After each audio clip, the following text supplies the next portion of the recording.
करनाल के मुनगांव में उस समय मातम छा गया जब ड्यूटी के दौरान आईटीबीपी के जवान शहीद हुए कृष्ण का पार्थिव शरीर उनके गांव में पहुंचा, जिसको देखकर परिवार और ग्रामीणों की आंखें नम हो गईं। जिसके बाद राजकीय सम्मान के साथ हुए अंतिम संस्कार उनका किया गया।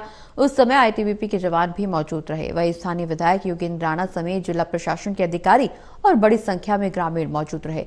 बेटे ने अपने पिता और को अंतिम विदाई दी।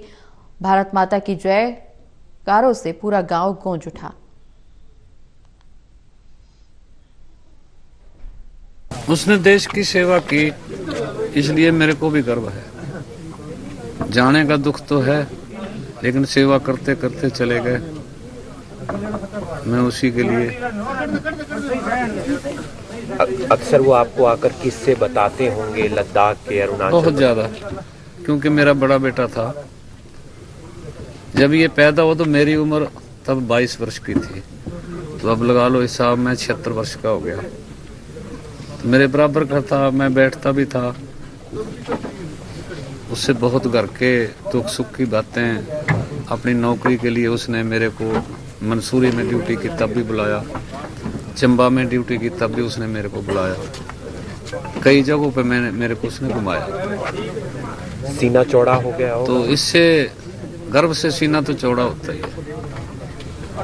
सेवा की, इसलिए भी मैं बड़ा खुश हूँ। ये कृष्णलाल है, फौजी डेरे से थे। ये देश की रक्षा कर रहे थे, देश के जवान थे। इन्होंने 32 साल देश की सेवा की है।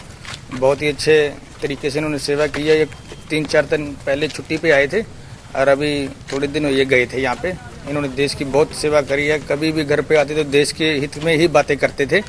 तो नौजवानों को भी यही शिक्षा देते थे कि भी देश के बारे में आपने कुछ सोचना है। आपने इस भर्ती में जब भी कुछ भी हो तो आपने इसमें हिस्सा लेना है बढ़ चढ़ के। तो देश के लोगों को बहुत ही प्रेरित करते थे इन बातों पे। करिए कि अचानक इनका हार्ट अटैक हुआ है। 9th बटालियन अरुणाचल में पोस्टेड थे और पिछले साल ही वहाँ पोस्टेड, मतलब रिटायरमेंट भी लेने वाले थे। रिटायरमेंट इनका विचार था कि मतलब वॉलंटियर रिटायरमेंट लूँ मैं, VRS लेना चाहते थे। बाकी बहुत अच्छा व्यवहार है इनका, बहुत अच्छे